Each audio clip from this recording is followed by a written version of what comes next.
Atenção! Vai começar agora uma teleaula de tratamento térmico do curso profissionalizante. Este módulo tem um total de 10 aulas. Hoje, você vai assistir a teleaula número 6. Bons estudos!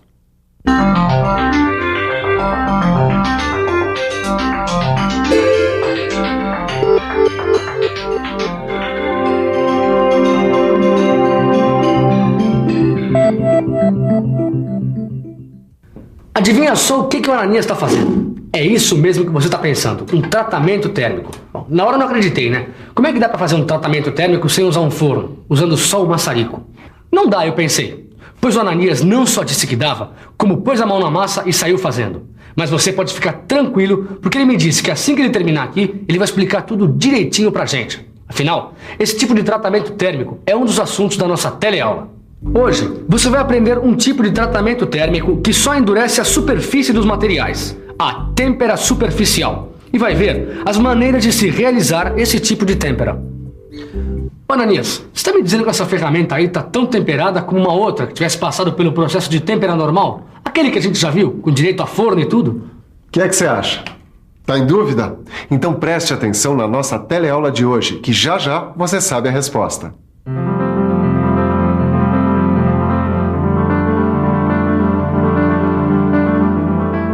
Que as peças das máquinas não têm moleza nenhuma na hora do trabalho, isso a gente já sabe de velho. Mas para ficar bem claro, vamos pensar apenas nas engrenagens. Melhor ainda, nas grandes engrenagens de uma máquina em funcionamento. Imagine só os desgastes e as fortes compressões que sofrem os dentes dessas engrenagens. Não é bolinho. Pois para aguentar tanto esforço, os dentes de uma engrenagem como essa precisam de boa dureza e de grande resistência ao desgaste. Agora preste atenção a um detalhe. O núcleo de uma engrenagem como essa não pode ter muita dureza, porque senão acaba trincando durante o esforço. Como a gente diz, o núcleo precisa ser tenaz e dúctil. É quando a porca torce o rabo, não é mesmo? No endurecimento total por meio da têmpera, o aço ganha em dureza e resistência, tanto na superfície quanto no núcleo, mas perde em ductilidade e tenacidade, necessárias para alguns tipos de aplicações. A única saída, então, é fazer o enriquecimento do carbono, do nitrogênio ou de ambos, como a gente viu nas últimas teleaulas, certo? Errado. Essa não é a única saída. Existe outra forma, outra maneira de dar resistência e dureza aos dentes, sem que o núcleo, contudo, perca a tenacidade e a ductilidade. Eu estou falando da têmpera superficial. Até agora a gente viu processos de tratamento térmico em que o aquecimento da peça é feito em fornos ou banhos de sais fundidos. Com a têmpera superficial é diferente. Nesse processo, o aquecimento é feito por chama ou por indução. Têmpera por chama. Então é essa têmpera que você estava fazendo aí, Ananias? Na verdade, Caio, o que eu fiz aqui foi uma têmpera mais ou menos. Estou falando isso porque uma têmpera por chama mesmo é um processo feito com um controle muito apurado, e não assim no olhômetro, né? Então explica como é que é essa têmpera aí. Bom, antes de mais nada, a gente tem que saber que para uma têmpera por chama ter um bom resultado, é necessário que o material tenha um teor de carbono suficiente para que a têmpera ocorra. E você, sabe quando esse tipo de tratamento é indicado? A têmpera por chama é um tratamento indicado para peças muito grandes, peças com formas complicadas ou ainda peças que precisam ter uma camada endurecida bem mais profunda que aquelas obtidas pela cementação, por exemplo. A principal característica deste tratamento é que o aquecimento é feito com um maçarico de oxiacetileno, com a chama semicarburante. A temperatura fica acima da zona crítica e depois do aquecimento, a peça é resfriada por jato d'água ou imersão em óleo. Têmpera com maçarico. E dá para comprovar que esse tratamento dá certo mesmo, Ananias? Caio São Tomé atacando de novo. É claro que dá para comprovar. É só fazer um ensaio de dureza. A diferença entre a dureza da superfície que passou pela têmpera por chama e o núcleo pode até mesmo ser quantificada, como você está observando. Uma diferença que é também visual. Repare que a região temperada é escura e a não temperada é mais clara.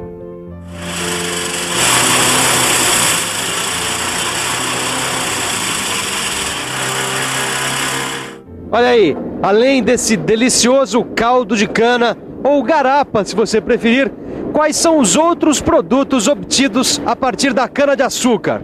Melado. Cana-de-açúcar, pinga. Álcool, rapadura. Opa, o açúcar, né? É muito fácil, não é? Todo mundo sabe que o açúcar, a pinga e o álcool combustível são produzidos a partir da cana-de-açúcar. O que ninguém sabe é que para produzir tudo isso é preciso de uma mãozinha do tratamento térmico superficial. É isso mesmo. Nas grandes usinas de açúcar e álcool, o processo de moagem da cana é feito com o auxílio de grandes engrenagens. E essas engrenagens só aguentam o tranco porque passam pelo processo de têmpera por chama, que você acabou de conhecer. Bom, a têmpera por chama pode ser feita por 3 métodos: o estacionário, o progressivo e o combinado. É super simples. Vamos começar dando uma olhada no método estacionário. O método estacionário é totalmente manual e consiste em aplicar a chama na peça até atingir uma temperatura de 800 graus Celsius. Repare que a chama é aplicada sobre a área que deve ser endurecida. Depois do aquecimento, a peça é resfriada imediatamente, na água ou no óleo. Vamos ver agora o método progressivo. Nesse caso, é o maçarico que permanece fixo. Repare que a peça vai sendo movimentada e assim a área a ser endurecida vai se aquecendo. O resfriamento é feito logo após a chama ter aquecido a superfície da peça. Por último, temos o método combinado.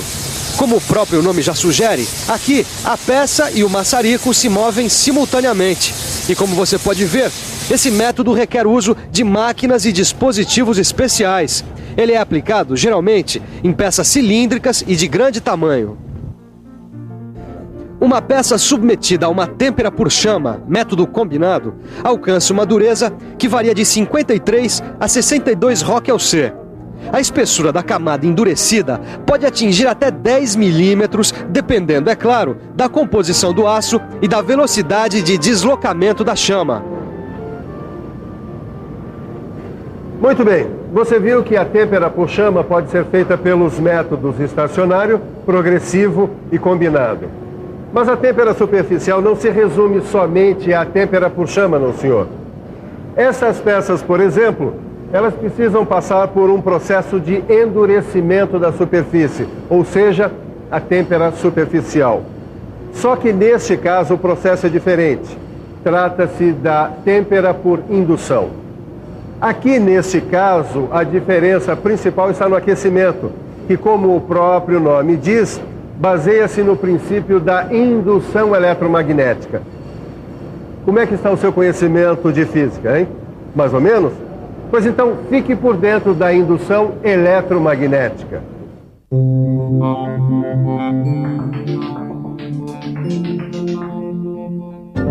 Segundo o princípio da indução eletromagnética, um condutor de eletricidade, uma peça metálica, por exemplo, quando colocado sob a ação de um campo eletromagnético variável, desenvolve uma corrente elétrica induzida.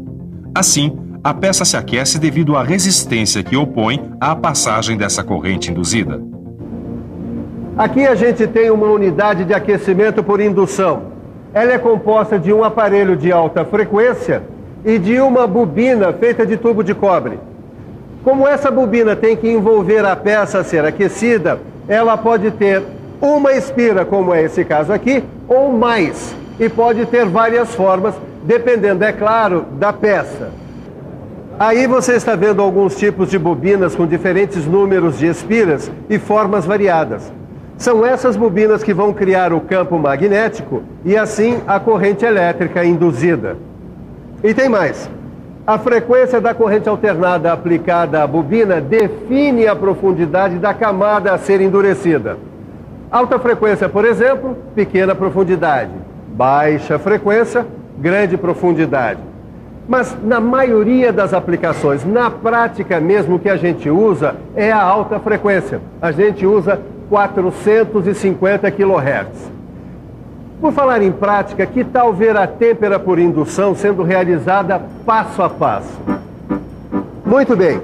A peça a ser tratada é colocada numa bobina. E você já sabe que por essa bobina vai circular uma corrente elétrica de alta frequência e que é ela que cria o campo eletromagnético variável e, assim, a corrente elétrica induzida que vai circular pela peça. Muito bem. Devido à resistência da superfície da peça, a passagem da corrente induzida deixa a peça aquecida, atingindo uma temperatura acima da zona crítica.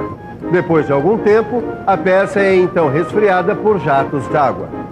Depois da têmpera por indução, forma-se na superfície da peça uma camada de martensita.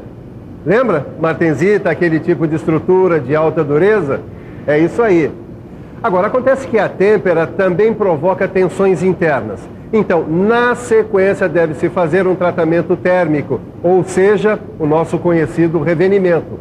Revenimento que também pode ser feito por meio do aquecimento por indução. Falando nisso, eu vou revenir essa peça. Peraí, deixa eu ver se eu entendi essa história de têmpera por indução direitinho. Bom, passa uma corrente de alta frequência pela bobina. Essa corrente da bobina cria um campo eletromagnético variável, que por sua vez origina uma corrente elétrica induzida na superfície da peça. Como o material oferece uma resistência à passagem da corrente, acaba então se aquecendo. E é assim que a superfície é aquecida, até uma temperatura acima da zona crítica e depois resfriada bruscamente, como toda boa têmpera. É isso mesmo, Ananias? Tá perfeito, Caio. Você entendeu tudo. Tudo não. Afinal, eu não entendi a vantagem da têmpera por indução sobre a têmpera por chama. Olha, essa é uma boa questão, viu? A vantagem da têmpera por indução é que ela permite um controle bastante apurado da profundidade da camada que recebe o tratamento. Ou seja, ela é mais precisa e segura que a têmpera por chama. Ah, então é por isso que aqui está dizendo que essa têmpera é bastante usada na fabricação de peças de grande responsabilidade, como eixos e engrenagens, por exemplo? É isso aí. Agora chega de papo e me ajuda aqui que nós vamos temperar mais uma ferramenta. Ah, ok. Enquanto a gente tempera aqui, você fica com a revisão. E atenção, se liga aí que é hora da revisão. Na teleaula de hoje, você aprendeu que algumas peças de metal, como as grandes engrenagens, precisam ter superfícies duras que resistam ao desgaste, mas ao mesmo tempo precisam ter um núcleo dúctil e tenaz. Para obter peças com essas características é que se faz a têmpera superficial. Você viu que existem dois tipos de têmpera superficial. A têmpera por chama, que pode ser feita pelo método estacionário, pelo método progressivo ou pelo método combinado. E o segundo tipo de têmpera superficial, a têmpera por indução, onde o aquecimento da peça é realizado graças ao princípio de indução eletromagnético. Por último, viu que a têmpera por indução é mais precisa e segura que a têmpera por chama, pois permite um controle muito maior sobre a profundidade da camada a ser endurecida. Olha só, esse pessoal todo aí circulando numa boa, não sabe o quanto andar de carro tem a ver com a têmpera por indução. Para você ter uma ideia, o girabrequim e o eixo de comando de válvula, peças super importantes do motor do carro, recebem esse tratamento. E um assunto importante como esse merece ser bem estudado, você não acha? Então, mãos à obra!